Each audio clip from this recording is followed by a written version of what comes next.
No, I think he's simply watching us as we encroach upon Russia step by step, and he's trying to signal very decisively what we can expect to happen if we continue down this road. We know now with the Finns in particular that we've said we will potentially put forces in Finland. Now, when we say forces, that doesn't mean thousands of US troops, but it could mean certainly missile installations and capabilities. Remember, we did this in Romania, and early on, we insisted that the only reason we were putting anything into Romania was to protect against or deter Iranian missile attacks. But that was the story that we stuck to. And what they decide is serious is a matter for them. In other words, we could sit around and say, well, this is not really what we meant. It doesn't make any difference. They are interpreting us on the basis of what we've done to date and what we could do in the future. You don't plan militarily on the basis of what you think the opponent will do. You plan for the worst thing the opponent could do. That is what you plan for. You plan for the worst thing your opponent can do. And for the Russians, that means conceivably missiles targeting Russia, the heartland, its cities, its people, its population. As the renowned Colonel Douglas Macgregor has repeatedly pointed out, the situation on the ground in Ukraine and the broader global tensions are rapidly spiraling out of control. Kiev's desperation, NATO's miscalculations, and the growing power struggles in the Middle East all signal a world on the brink of a major shift. The Kyiv regime has now set a staggering goal to mobilize an additional 200,000 soldiers by the end of this year. Think about that for a moment. 200,000 men and women, many of whom are civilians, will be pulled from their homes, schools, and jobs, and sent straight into the chaos of a war they never asked for. This isn't just a recruitment drive, it's a desperate last-ditch effort by a regime that knows it's losing. What's truly shocking is how the regime plans to achieve this. Their strategy of conscripting civilians off the streets has already failed. No one wants to fight in this war anymore. Videos have surfaced showing people hiding from conscription officers, avoiding recruitment centers, even fleeing their cities just to escape the draft. Can you blame them? Who would want to be thrown into a war where the only outcome is death or desertion? But Kiev's desperation doesn't stop there. With domestic recruitment in shambles, they've turned to a new, more alarming tactic, pleading with NATO to help force Ukrainian refugees living in Europe to return and fight. Yes, the same people who fled the war, who thought they had escaped its horrors, are now being asked to come back and pick up arms. Imagine the hopelessness of a regime that has to beg for refugees, people who have lost everything, to return to the front lines. This isn't just desperation, it's a complete collapse of leadership, of morale, and of any sense of reality. And this collapse is most evident in one of the key battle zones, the city of Ugledar, which until recently was a stronghold for Ukraine's 72nd Brigade. The elite of Kiev's military forces for the past 2 years, the 72nd Brigade had successfully held Ugledar. But now, Kiev can no longer maintain its grip. When they sent 50 new recruits to reinforce the city's defenses, only 4 of them showed up. That's right, just 4. The rest, gone. Either they deserted, fled, or never arrived. Who could blame them? The front line in Ugledar has become a death trap for anyone unlucky enough to be sent there. The Ukrainian soldiers that remained had no choice but to retreat. The once celebrated 72nd Brigade, with its years of combat experience, was forced to withdraw. Not because they lacked weapons or equipment, but because they had no soldiers left to fight. Even members of the brigade have admitted that things will only get worse from here. Kiev simply can't field an army anymore. Their soldiers are vanishing, and their lines are collapsing. Meanwhile, on the Russian side, the story is entirely different. After the liberation of Ugledar, Russian forces made a remarkable discovery. 116 civilians had been hiding in underground shelters, waiting for their liberators. These civilians had endured endless shelling and the terror of war, hoping against hope that Russian forces would reach them. And when they finally did, these people were overjoyed. Their city had been freed, and they no longer had to live under the constant threat of the Kiev regime. This stark contrast couldn't be clearer. While Kiev scrambles to find soldiers to send to their deaths, Russian forces continue to liberate cities and bring relief to civilians caught in the crossfire. And this isn't just happening in Ugledar. Across the front lines, Russian victories are piling up while Kiev's forces are in full retreat. But as shocking as the events in Ugledar are, they pale in comparison to what unfolded in the KK region, where a small Russian force pulled off one of the most extraordinary feats of the war. And if you thought the situation in Ugledar was a disaster for Ukraine, what happened in KK will leave you speechless. It's no wonder that military strategists like Colonel Douglas Macgregor are paying close attention to what happened on the left flank of Kiev's counter-assault on Viso. Because this battle has completely redefined what modern armored warfare looks like.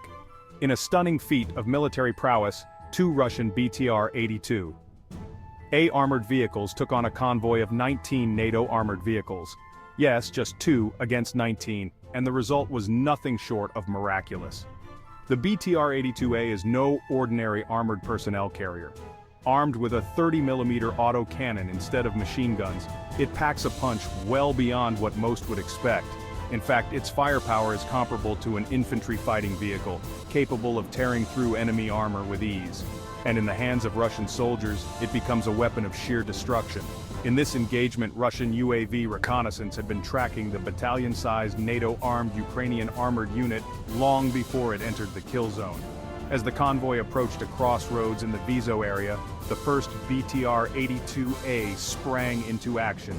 The 30mm autocannon unleashed a hail of fire, catching the vehicles completely off guard. Chaos erupted as vehicles were hit, exploding in a fiery mess. The convoy had no idea what was happening, and despite their advanced technology and all their training, they failed to even return fire. 19 armored vehicles versus 2, and the convoy was paralyzed.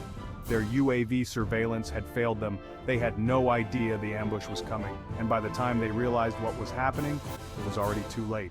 The Russian BTRs had them right where they wanted them. The convoy tried to push forward, thinking they could pursue the Russian vehicles, but little did they know, there was another Russian BTR waiting for them just a few kilometers ahead. This second BTR, hidden in the tree line, launched another devastating surprise flank attack at the pursuing convoy, obliterating even more NATO-made vehicles with extreme tactical precision. In total, these 2 BTR-82 has managed to destroy 14 out of the 19 NATO armored vehicles with sheer 30mm autocannon firepower. Let that sink in. 14 NATO vehicles gone, wiped out by just 2 Russian vehicles. And what about the remaining 5 retreating vehicles? They didn't get far. Russian air support quickly arrived, dropping a fab bomb that finished the job, leaving no survivors. 19 vehicles entered the battlefield that day, and none of them left intact. Now let's talk numbers. A NATO armored personnel carrier can carry anywhere from 10 to 20 Ukrainian soldiers. With 19 vehicles, that's a potential of up to hundreds of soldiers involved in this convoy. And after 2 Russian BTRs obliterated the entire convoy, very few of those soldiers would have made it out alive. This was a catastrophe for NATO and Kiev, a staggering loss of men and equipment, all at the hands of a small Russian force that outclassed them in every possible way. This isn't just a battle, it's a turning point. It shows the world that NATO's advanced technology and overwhelming numbers are no match for Russian skill, strategy, and resolve. 2 BTRs, 19 NATO vehicles destroyed, and Kiev's forces left in complete disarray. As if the situation for NATO wasn't already. Embarrassing events in the Middle East are heating up as well, where Iran has just launched a missile strike that could change the game. As Mr. Douglas Macgregor has pointed out, the tensions between Israel and Iran are part of a much larger global shift in power, one that the West is struggling to keep up with. Iran, in a bold and decisive move, Iran has launched a massive missile strike on Israel, firing anywhere between 200 and 400 ballistic missiles. The target? Israel's Navat Team Air Force Base, one of the most critical military installations in the region. This was no small strike, it was a calculated strategic attack aimed at crippling Israel's military capabilities. And the damage is significant. Iran claims the missile strike was a complete success, and satellite imagery seems to back them up. Navy team was hit at least 35 times, with some missiles striking critical infrastructure, including hangars that housed Israel's prized F-35 stealth fighters. These jets, which are supposed to be the pinnacle of Israel's air superiority, may have been wiped out in the blink of an eye.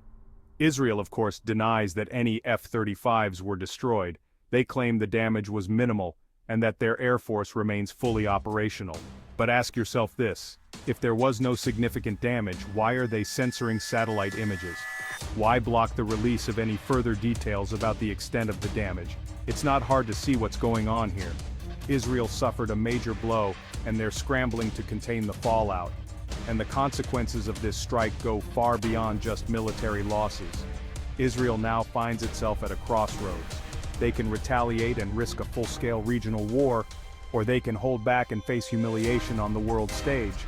The United States has already weighed in, with President Biden urging Netanyahu to exercise caution. Biden has reportedly told Israel that while retaliation is understandable, targeting Iran's nuclear or oil infrastructure is off the table. Why? Because a strike on Iran's oil facilities could send global oil prices skyrocketing, a disaster for Biden as he heads into a re-election campaign.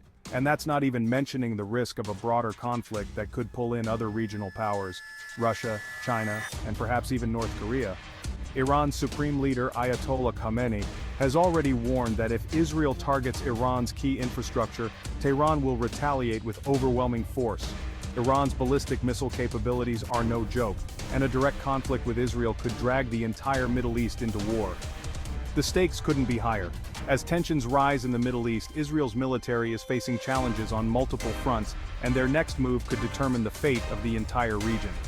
In line with the analysis of Douglas Macgregor, Israel is now grappling with multiple fronts of conflict, and the situation is becoming more perilous by the day.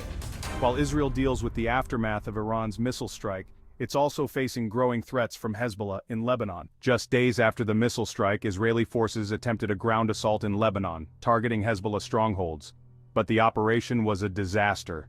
Israeli troops were met with fierce resistance, and Hezbollah fighters, far from being intimidated, fought back with devastating effectiveness. At least 60 Israeli soldiers were injured in the fighting, and 10 were killed. The footage of Israeli helicopters rushing to evacuate the wounded tells the whole story. Israel, for all its military might, is being stretched to the breaking point. They're fighting on multiple fronts against Iran, Hezbollah, and other regional adversaries, and they're starting to falter. It's clear that Israel is at a critical juncture. They need to respond to these attacks, but any escalation could lead to an all-out regional conflict. And with the United States urging restraint, Israel's options are limited. The Biden administration has made it clear that a full-scale war in the Middle East would have devastating consequences, not just for the region, but for the global economy. Oil prices could soar, markets could crash, and the ripple effects would be felt around the world. And let's not forget the broader geopolitical implications. Russia is watching closely, as is China, and both nations have a vested interest in how this conflict unfolds. If Israel strikes back too hard, it could drag these major powers into the fray. The world is already teetering on the edge of chaos, and one wrong move could push us all over the brink. The situation in the Middle East is explosive, but the global implications are even more concerning. Now let's take a step back and look at how all these conflicts are interconnected. In closing, Mr. Colonel has been clear global tensions are reaching a breaking point, and the world is rapidly heading toward a massive geopolitical shift. Ukraine is collapsing under the weight of its own failures. Israel is facing threats from all sides, and the Middle East is a ticking time bomb. Russia, meanwhile, stands strong, holding its ground and asserting its dominance both in Ukraine and on the global stage. The question now is, how long can the world maintain this delicate balance? Will it take just one wrong move to spark a conflict that engulfs us all? Russia, Iran, Israel, and the United States all have critical decisions to make in the coming weeks and months, and the consequences of those decisions will be felt for generations. In a world teetering on the edge of chaos, the choices we make today will define the future. And whether the West likes it or not, Russia will be at the center of whatever comes next. Let me make a 10-minute video on this topic.